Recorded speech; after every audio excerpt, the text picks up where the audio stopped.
We're going to get started here today. And I'm going to tell you, I'm still out of sorts. I don't have my marker. I was so out of sorts last week. I hadn't taught felt like a couple of weeks, and I forgot what time we were even supposed to start. I didn't think we were supposed to start till 10 o'clock last week, and I was all sideways. And so we're going to try to get back into a rhythm, into a routine. And our rhythm and routine when we start the class is to talk about core values. Right? So let's start off with our core values. And I'd like to start out with the value that Jesus modeled for us. And it's that Jesus always valued people. Perfect. And at Cochrane Community Church, we have 8 core values. Those core values are, I heard prayer. What else? Bible. Worship, community. I heard relevancy, stewardship, outreach. Just because I haven't done this, you guys haven't lost a step. That was excellent. Now, within any group, when any group gathers together, they have their own set of values. This particular group, we now have 3 values. Those values are donuts. Love it. Love it. Let's take that one under advisement, Ron. I like it. We're going to take donuts under advisement. But Bob, I heard timeliness. Growth. And add value. Add value.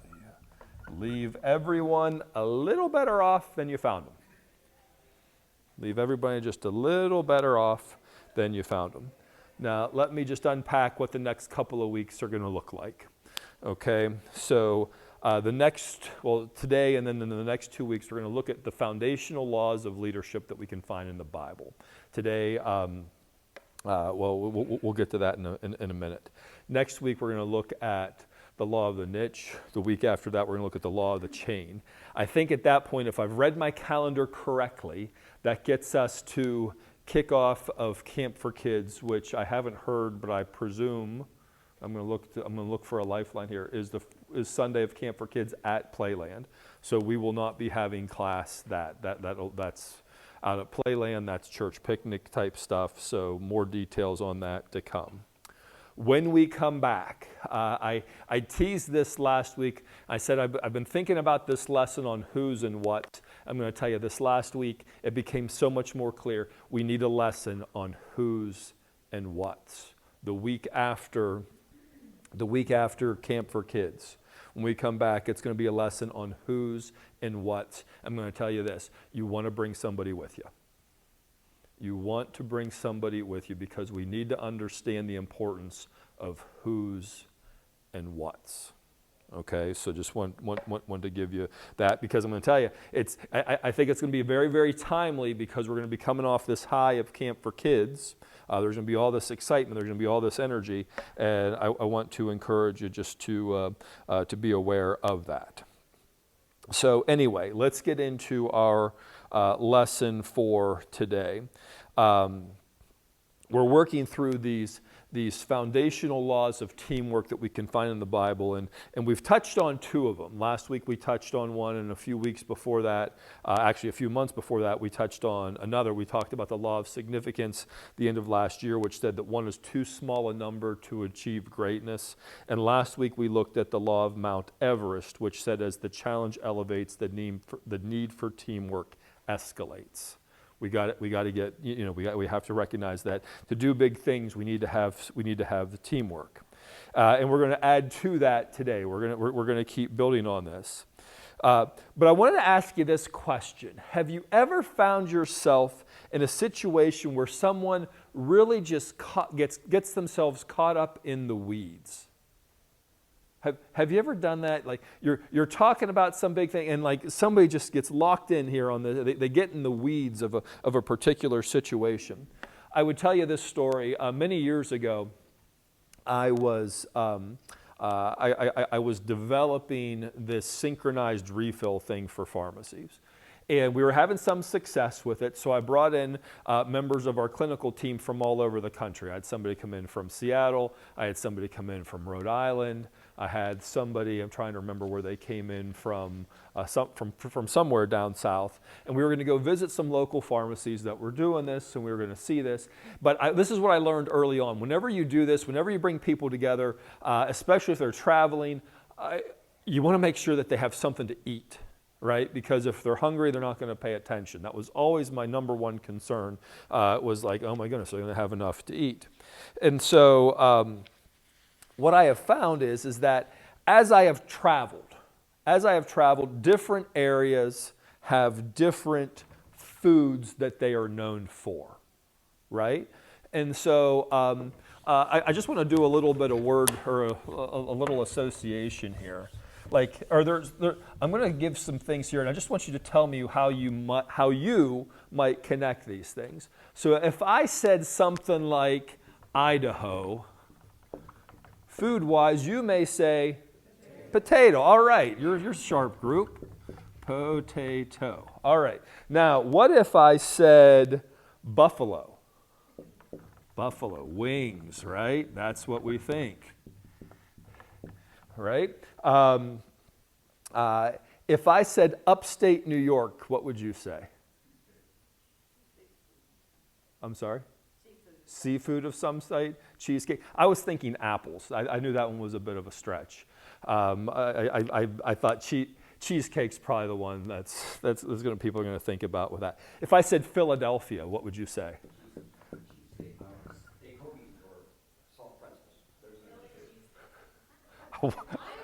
Whoa! Philadelphia. I didn't realize I was going to get the whole menu, Bob.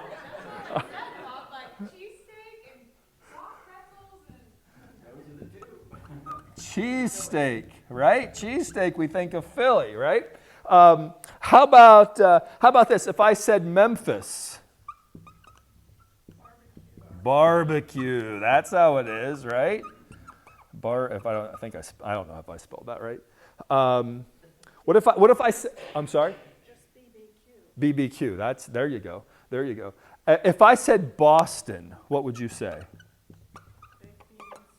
Oh, I was thinking clam chowder, right? This one. What's the matter? I think Tea Party. Oh, you think Tea Party? I just got a couple of more. I got a couple of more. This one, if I said Kentucky, you would say fried chicken. That's what it was, right? Kentucky Fried Chicken. Well, what if I said Pittsburgh? Who said it? Permanis. That's what I thought. I said Permanis. So I have my team in town. I have my team. I have my extended team. We're in town. And I said, I got to make sure they have something to eat. Got to make sure they have something to eat. And I said, I got to take them to the classic. I got to take them to a Permani. So I'm in Permani Brothers in Moon Township, right? And who has had a Permani sandwich? Most of you. Like it's got a formula to it, right? It's this class. For those of you that haven't been there, I want to just tell you how classy this place is. You get a thick cut piece of Italian bread. You get meat. You get cheese. You get French fries. You get coleslaw. And you get a big thick another slice of Italian bread on top, and it's served to you on a piece of waxed paper. Like, what is more classy than that? The history of it is that it was wrapped in wax paper so you could actually carry it and leave, right? But now that it's a sit-down joint, it's just served on a wax paper, right? And so, but when you go in there, what do you have to choose? It's the Permani sandwich, but all you choose is what kind of meat are you putting on this thing, right? So we go into Permani's in Moon Township, and there's 8 or 10 of us that go into the table, and every group has one, right? I had a woman there who got in the weeds, And she was asking every question about this sandwich, and I was like, oh my goodness, just pick your meat. It's not hard. It's not hard at all. I think I did I write down, here are some of the questions that she had to ask is, do all these sandwiches come with French fries on them? Right? Like she couldn't understand that. She said, is the coleslaw vinegar or mayonnaise based? Right? Like she's asking these different things. And there were about a dozen things after that. And I was like, oh my goodness, just pick your meat and eat your sandwich. Like it's not that difficult. It was, this one person on my team got so far into the weeds that I felt bad for taking my team to this place, to the almost famous restaurant in Pittsburgh. And, in the big scheme of things, what we were there to do, this was of no importance, right? This was just one of those things. But we got we got so in the weeds on that particular thing that it had the potential to spoil what was going on. And I tell you that story because today we're going to look at our next foundational law of teamwork. And our next foundational law of teamwork is the law of the big picture. And the law of the big picture says that the goal is more important than the role, always. The goal is more important than the role. This law reminds us to keep our eyes on the big picture and to not allow ourselves to be distracted with smaller picture, not allow ourselves to be worked up in the weeds of things, because we can lose our focus and we can inadvertently sabotage the greater goal of what we're doing.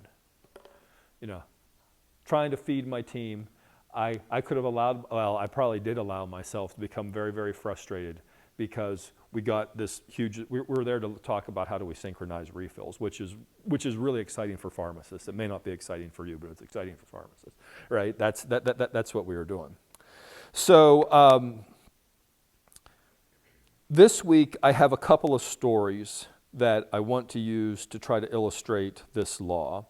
And I want to start with the story of John the Baptist. So for those of you who want to follow along, turn with me in your Bibles to the Gospel of John, chapter 3. John chapter 3, we're going to start at verse 22. Oh, there we are. And we are going to go through verse 30.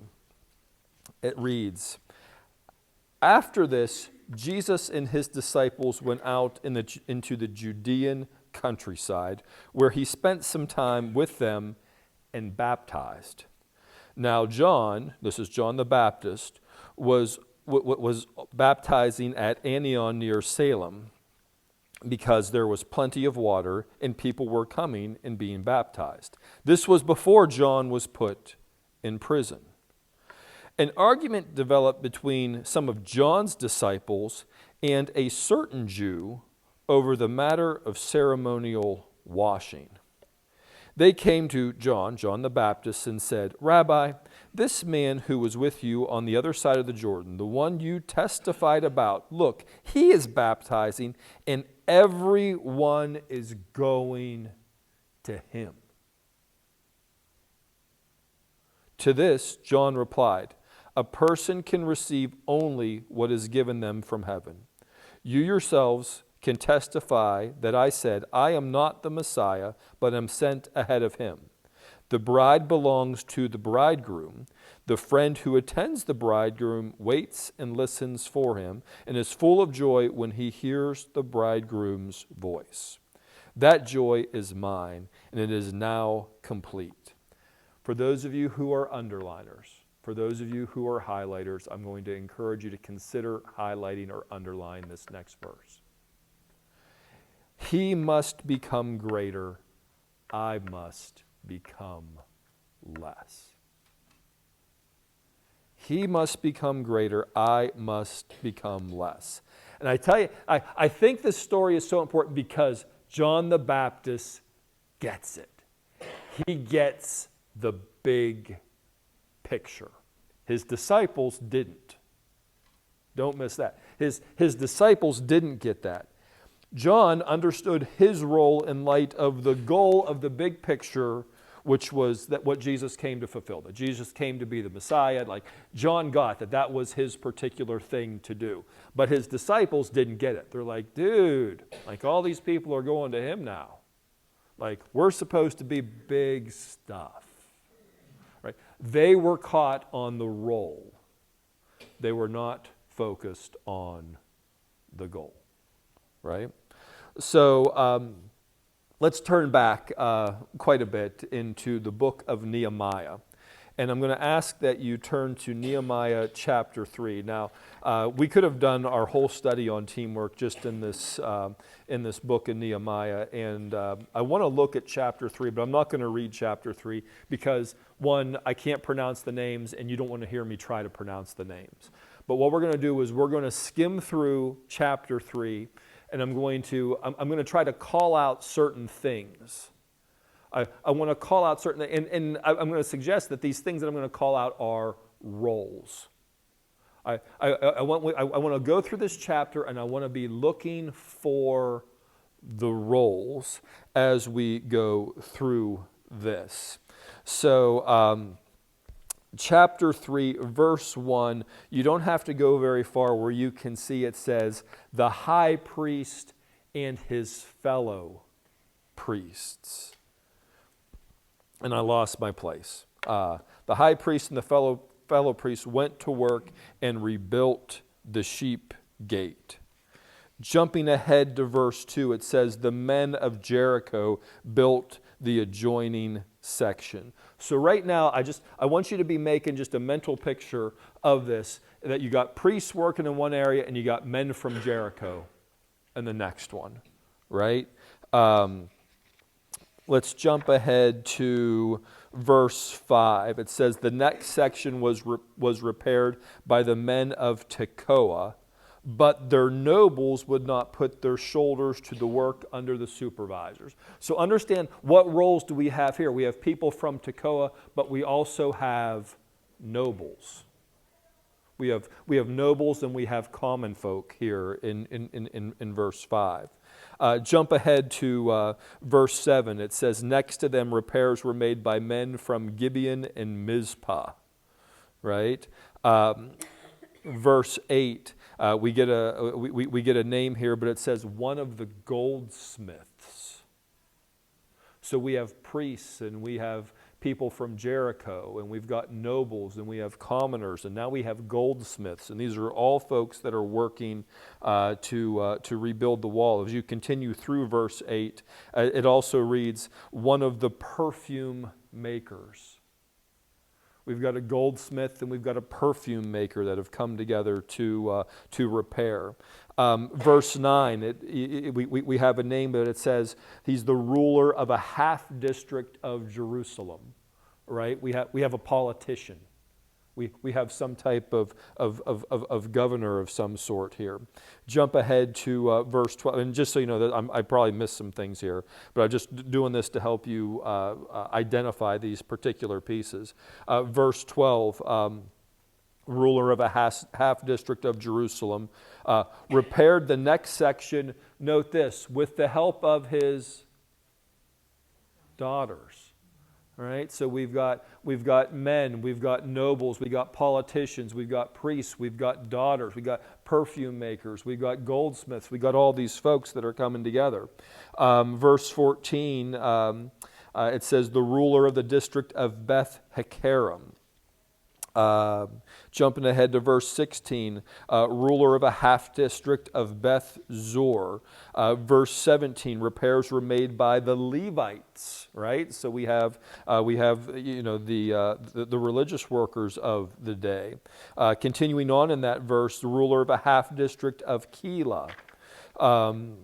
Verse 18, ruler of the other half district of Keilah. We have these different folks that have come together. Verse 19, a ruler of Mizpah. Verse 22, the repairs next to him were made by the priests from the surrounding regions. We have quite a hodgepodge of folks that are coming together, but we're not done. Jump ahead, verse 26. The temple servants living on the hill of Ophel made repairs up to a point, right? So we have this, verse 28. It said the priests made repairs. Verse 29, about, I guess it's the second half of it, it says the guard at the east gate made repairs. So we have the police or the military or the soldiers that are helping doing this as well. Verse 31, we find that we have another goldsmith that is helping to make repairs. Now, I do that just to draw your attention. This is part of what fascinates me about the story of Nehemiah. Is it's such a wonderful book of the social or community change that can happen when believers come together, right? It's unique in that way. But I draw those to your attention because I want you to make note of the different backgrounds of the people who were involved in rebuilding the walls. You find rulers, you find priests, you find servants, you find guards, you find goldsmiths, you find men and women, you find fathers and sons. And I know this isn't biblical, but the way I like to tell it is I think it becomes a little memorable. So just take this with a grain of salt. But I like to describe it as the people that built the wall. It was the butcher, the baker, and the candlestick maker. Right? You have this whole group of people who were doing. Now, why did they do that? How could they do that? And I'm going to tell you right now, I believe it's absolutely because they understood that the goal was more important than their individual roles. They understood just the important. They understood the law of the big picture. So why is the big picture important? I have 6 things. Six thoughts I want to give you today on why the big picture is important.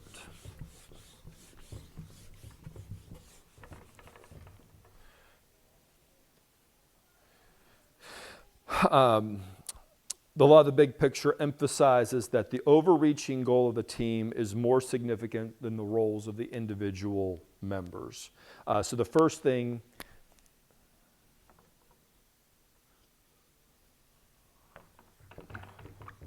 why big picture is important. This is feedback that I got from Trace. She's like, Jess, you put wonderful things on the board, but I don't know how to label them, and sometimes I get confused. So I'm doing my best to not be as confusing this week. Please give feedback to Trace, who will give it to me, and that's the best I can ask for, right? She'll make sure I get it. She will. She's so very good at that.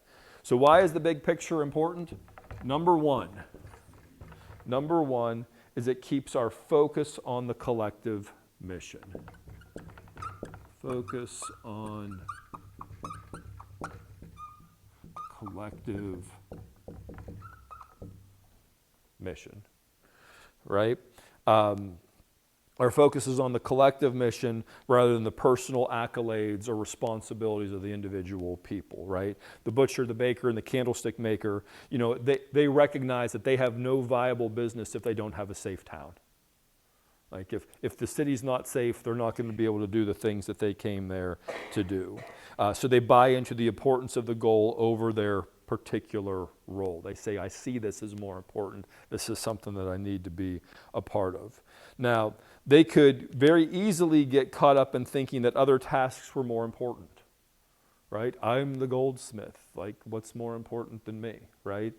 You have the priests. They could very easily say, hey, what I'm doing is so much more important. And we've probably all seen this happen, haven't we? Maybe we've even been a part of it. Maybe we found ourselves in a situation where we thought, no, our role is more important than the goal. Like, I'm sorry to say that I probably have fallen into that trap on more than one occasion. I think of where it becomes most obvious to me is with professional athletes, right? We've probably seen professional athletes that become more interested in their personal successes than the success of the team. And whenever we see this happen, the law of the big picture is violated all the time, right? We see that happening. for the significant work of the church and for any other noble endeavor that we find ourselves involved with, we must be mindful of the law of the big picture. Last week after class, I had somebody come up to me and was asking me a question about the law of Mount Everest. And I don't know that I completely understood the question, but I haven't stopped thinking about it this week. I've thought about it quite a bit this week. When, just going back, give feedback to Trace. She'll make sure I'm dense. I don't always pick up on these things, and sometimes I'm a little slow. But I think of it this way. When we think of the big picture, the goal is more important than the role. And we could very easily look at the story that we looked at last week of Moses holding up the staff, right? Now, you could have people that say, it's really important for Moses to keep the staff up for the nation of Israel to survive. But some people could say, I am the high priest. I'm not going to hold Moses' arms up. Right, and that was something that stuck to me. And the question is this: Are you willing to hold somebody's arms up for them? Or here's the other side of this: are you willing to let somebody hold your arms up for you? And I hope that connects for those of you that were here last week, and if not, I'll have to unpack that better at some point. But we need to understand what it looks like to be able to help hold people's arms up for that big goal to be achieved. Right? Is that rain that I'm hearing? Wow. So first thing is we want to focus on the collective mission. When we know what the collective mission is, that's when we keep our eyes on the big picture. Second thing we need to understand is that teamwork requires sacrifice. Teamwork requires sacrifice. So to achieve the big picture, individuals must be willing to make sacrifices, and that can mean giving up personal time, personal resources, even an individual goal for the sake of the team's goal, right? And for the sake of the bigger pictures. Team members must put the team's needs above their own. Now, don't forget the definition of sacrifice. Sacrifice is giving up something of value for something of, anybody remember? Greater value, right? You have to give up something of value, but in exchange you get something of greater value. And so we have to recognize that those are the things that we are giving up. Sometimes we must give up some pride for the goal, right? Anybody else value some pride? Yeah, I think that's something I struggle with, right? You got to be willing to give up some pride for the goal. And I'm going to tell you, this becomes easier when we continue to be reminded of, number 3, big picture is important because it is a shared vision and purpose.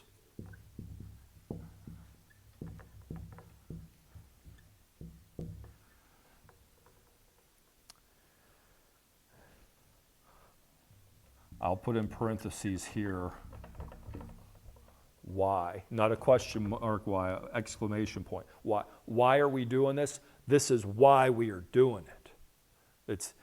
I had one of my mentors use this phrase with me probably about 10 years ago. He said, Jess, people lose their way when they lose their why. When you don't know why you're doing something, you can go all over the place. You can get sideways pretty quickly. A shared vision is crucial for maintaining focus on the big picture, right? Everyone on the team needs to understand and buy into the team's purpose. And when they do that, then they're much better positioned to achieve the big picture. When the team members align their personal goals with the team goals, then the team can work together so much more effectively. And our values fit in here as well, right? That's part of what we do, why we do values every week, is it's to recenter us. It's to say, hey, this is the vision of what we are going to value. This is to refocus you on what we're going to do. Has anybody, show of hands, has anybody seen a difference in your own life? You don't have to say how, but have you seen a difference in your own life by having the core values repeated week after week after week? Anybody? 3 of you, 4 of you, 5 of you, few of you. Yeah, it's made a difference. It's not rocket science by any means. But it's like, I kept it in front of me, and now it's like, oh, yeah, I need to do that. Some of you say, you know what? I have a better prayer life because I'm reminded of a core value of prayer. Some of you have a better Bible routine because you know that we have a core value of Bible. Some of you are more involved with your community or recognize people around you, or one of the things we hope to is we're going to be looking at or adding more value to people because it's a value, and that we keep reminding ourselves of that here time and time and time again. But you see, we're in a world where we get distracted. We're in a world where things come up and try to keep us from doing those things. So we need to be constantly and continuously reminding ourselves and the rest of our teams of the vision, of the purpose, of the values, of the things that we have going on. You see, when we lose sight of the vision or purpose of what we're doing, then all sorts of see if I can choose a poor word. When churches have conflict over the type of music that is being done, that's a role, and it's because we've lost sight of what the goal is. The goal is to reach people. How do we reach people? Right? I wrote this in my chicken scratch here this morning because I added this after I was done. So let me see if I can understand what I wrote here. But some of you may come in here and you may say, Jess, your lesson this week wasn't that good. It wasn't as good as last week, or wasn't as good as the week before. When are you going to have Trace teach again? Those questions come. Like, I don't know if were you here? Like, if you were here early enough, this is probably a selfish statement. If you were here early enough that you saw the pre-service scroll and the slides go, Jesse's Bible class is on there, it's promoted, you know whose picture is on it? It's not even Jesse's Bible class. It's like, I was like, how did this happen? But you have no idea. You have no idea. You're just in with the people taking photographs. That's what it. I was like, how does this happen? I got the Hawaiian shirts now. Maybe, I don't know. Maybe John, take a picture of me in a Hawaiian shirt, please. 2X. Yeah. So. Yeah, and again, my birthday's the end of next month. July 28th for. Yeah. Less ruffles, more Hawaiian shirts, because the ruffles is what put me in the 2X. So but haven't we seen that? Haven't you seen where somebody gets worked up like, oh, that message wasn't very good this week? Well, you know what? What's the bigger picture? The bigger picture is to reach lost people. It's less about you and more about the big picture of expanding the kingdom of Christ, right? Now I've done that. There's times I've walked out of here being like, I have not given a bigger stinker of a lesson than I have given this week.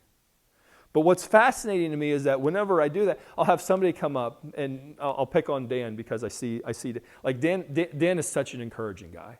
He'll come up and he'll give me some encouragement, and I'll be up here thinking, oh my goodness, why does anybody come? And Dan will come up and give me some encouragement, and it's not.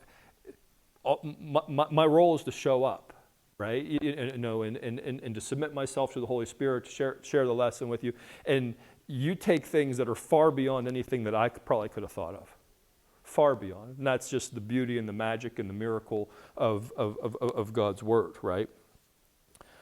I'm teaching these lessons of teamwork now. I specifically chose to teach on teamwork now because we're just ahead of Camp for Kids, right? It's this big ordeal. But I'm going to tell you this. There's something coming at Camp for Kids. And I don't know what it is, but I know when it's coming. It's coming Tuesday. It's coming Tuesday of Camp for Kids. Because Monday, everybody at camp is woohoo, excited, it's wonderful. And then Tuesday morning, they're going to be whooped. I'm looking at a couple counselors here, like Tuesday morning, tough. Tuesday morning, tough. Wednesday's tough too. Right? There's going to be the thunderstorm that displaces them from the tents. There's going to be whatever, right? There's these different things that come on. They're going to be tired. They're going to be wet. They're going to be too hot. They're going to be too cold. There's going to be something, right? And it can become so easy in those environments to lose sight of the goal and instead focus on the trouble of whatever. It can be so easy for that. And I need to speak to each of you today as leaders. And remember, each one of you is a leader. We got to keep pointing to the prize. Keep pointing to the prize. Keep pointing to the big picture. That's what we need to do. Refocus people on the goal. Yeah, I could be wet, I could be soggy, I could be tired, but you know what? We're here to tell people about Jesus. Lunch may not have been what I expected it to be on Tuesday at Camp for Kids. I'm not here for lunch. I'm here to point people to Jesus, right? That's what it is. So within that, within the work that we do in the big picture, there are a number of roles, but we need to also help people understand that their roles are so important to the success of the overall mission. We need to see people. We need to be grateful for the value that people to the right of you and to the left of you bring to the table. And that brings us to number 4. Why is the big picture important? Number 4, it emphasizes collaboration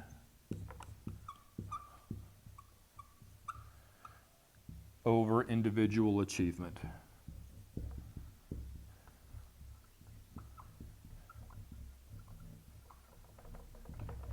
How am I doing time-wise here? Oh, I got to pick up the pace here. Collaboration is so key to the things that we're doing. Synergy is created when individuals work together harmoniously, doing things that they would never be able to do individually on their own. When you do the things that you do so well, I can only imagine the smile that puts on God's face. This is the part of the lesson where I pick on Henry Miller. And I'm only picking on Henry Miller because I was not smart enough to pick on Bob Kroll this morning. Just wait your turn, Bob. But I am reasonably sure that God said, I'm putting Henry Miller on planet Earth, and I'm going to specifically put him in Cochrane because he encourages people. And most specifically, he encourages high school athletes. There is nobody who I have met who is more excited about high school athletics than Henry Miller. He is at every game. Home runs are hit into the trunk of his car. He doesn't even know it because he's not there. He's over encouraging people. That's what he's doing, right? Now, whenever that's happening, I have to think God looks down and smiles, right? Now, something else that Henry could be doing is he could pull out a trumpet and try to play in the pep band. Now, I don't think you know how to play the trumpet, Henry. And so I think that if God looked down and saw Henry holding a trumpet for the pep band, God would probably roll his eyes as opposed to smile, right? But the thing is that when we all find those particular roles, what happens is it comes together and it makes such a beautiful thing. It makes such a beautiful thing, and we get into some biblical math. I didn't send this, or I think of biblical math, and I think of Jamie Hubbis, and Jamie isn't here, and I didn't pass out. Jamie's going to be mad at me. I didn't send out the sign-in sheet. But when I think of biblical math, we start to do things like 2 + 2 = 6. When you do the things that you're good at, and you do the things that you're good at, now it comes together and something wonderful happens. Something absolutely wonderful happens. But the thing is that while we can collaborate, what we must never lose sight of is that there's always things on the horizon, and that the big picture will help us handle challenges and obstacles.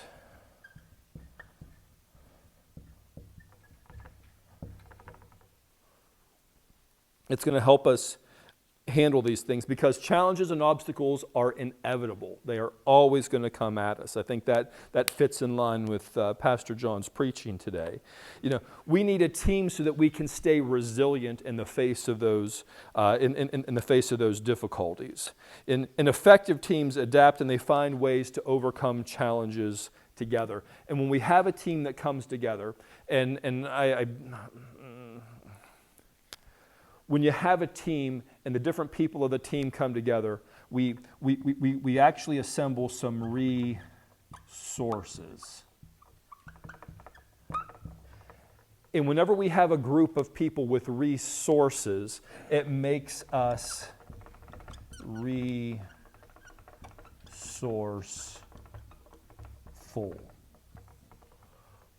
Right? It gives us that flexibility. It gives us the opportunity to handle these different challenges and obstacles. We have so much more of that when we work together than we do if we're doing that on our own, because individually we have limited resources.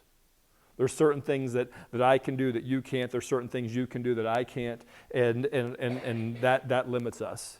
If it came down to me and Henry playing the national anthem on a trumpet, we're going to be doing a lot of humming, right? That's the way it's going to play out. Last thing I want to give you for this is that we need to value. Big picture is important because it teaches us to value diversity and unity.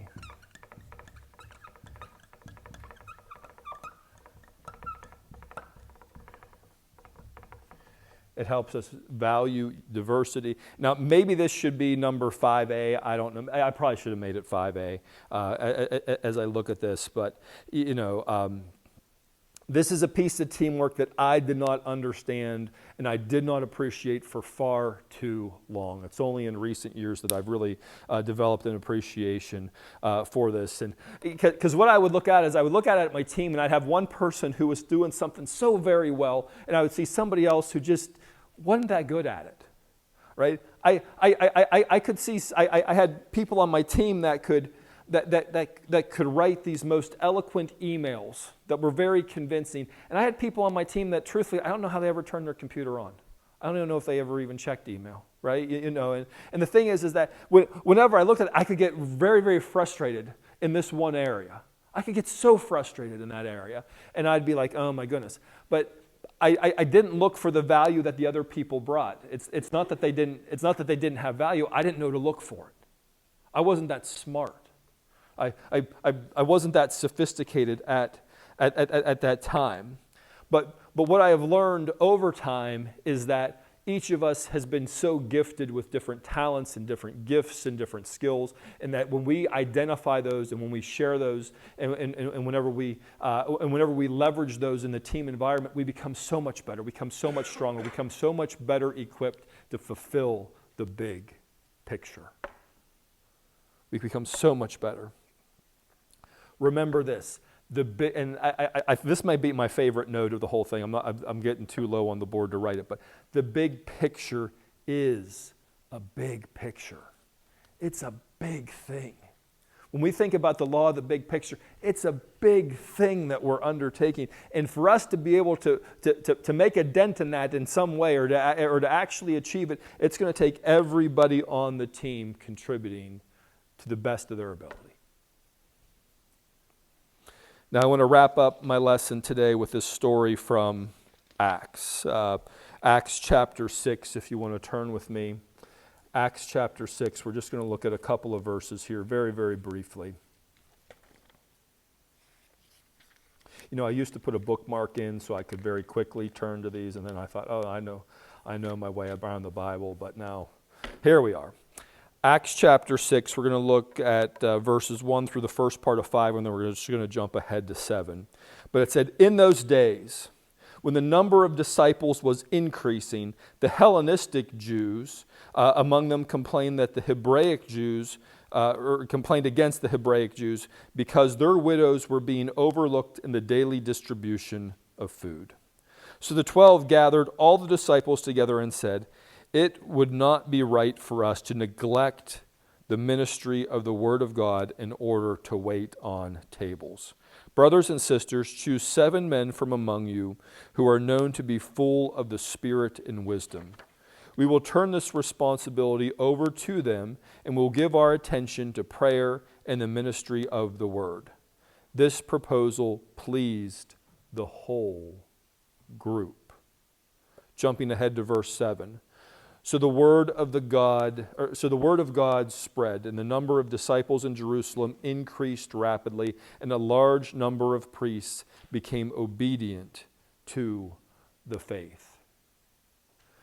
Whenever people took their roles, it allowed the goal to be achieved, right? And we need to recognize just those important things. So just a couple of things that I want to share with you as we wrap up. I don't know that I'm going to write anything down, but I'd rather have it here. But the apostles understood that their primary mission was to spread the word of God. That was the goal. That was the big picture of what they were doing. And so what they did is they had to delegate the task of food distribution to others who were talented in doing that, who were effective in doing that so that they could focus on their primary role. The apostles demonstrated a willingness to share leadership and responsibilities to achieve the community's overall goals. So they appointed men to handle the distribution of food, right? And by doing that, they ensured that every member of the community was taken care of. They made sure all the needs were met. You know, they had to sacrifice some control of certain parts, but what that did is it allowed them to be very, very focused on the things that they were doing for the sake of the greater good. Now, while Camp for Kids is clearly on our horizon, I don't want to miss the fact that you have other big pictures in your life. I don't know what they are. You have big pictures in your life. I have big pictures in my life. It's, you know, I use Camp for Kids as sort of a leverage point for this particular lesson. But I would encourage you to take these couple things consideration. To be able to leverage the big picture, 1, look for ways to delegate.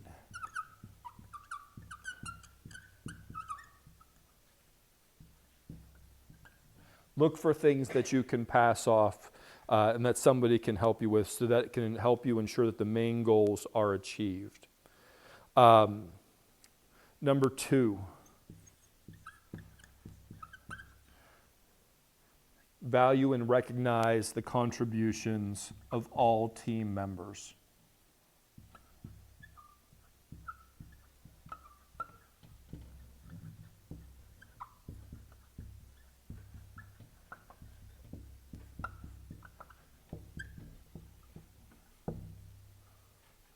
You know, there's janitorial staff that takes care of the church and makes sure that the carpet's vacuumed and you know that the restrooms are clean and that the floors are clean, so that we are welcomed here on a Sunday morning, right? You know, that's such a key thing, because if those things weren't taken care of, chances are you may not want to come back, right? You know, like every role is so important. And so we need to value and we need to recognize everybody's contributions. I remember Pastor Steve, and I don't even know how this goes. I remember Pastor Steve years ago telling a story about how somebody's ministry was to make sure that there weren't any burnout light bulbs in the building. And, you know, when's the last time you saw a burnout light bulb in this building? I don't ever remember seeing, oh, there's a burnout light bulb. Right? Such an important thing. Such an important thing. So valuable for that. And, you know, I just remind you this as this is very much on the topic of encouraging, right? And you all remember how to tell if somebody needs encouragement, right? If they are breathing. If they're breathing, they need encouragement. Give that encouragement. Let people know that they're valued. Last thing I would tell you is to remind yourself and others of the big picture. Reminder of big picture, right? Remember, people lose their way when they lose their why. So we need to be reminded, we need to be pointed, we need to be refocused on what is that big picture. And when we keep that primary mission in focus, it helps our teams make the best decisions to be able to align with achieving that particular goal. I've gone way over what I wanted to go this morning. My apologies to you. I violated our core value. But I'm going to wrap up just with the 3 letters that I like to put on here, ACT, right? Based on what you have been taught today, what action will you take? What change will you make? And is there something that you learned today? Is there something that you picked up today that you could teach to somebody else for your benefit and theirs?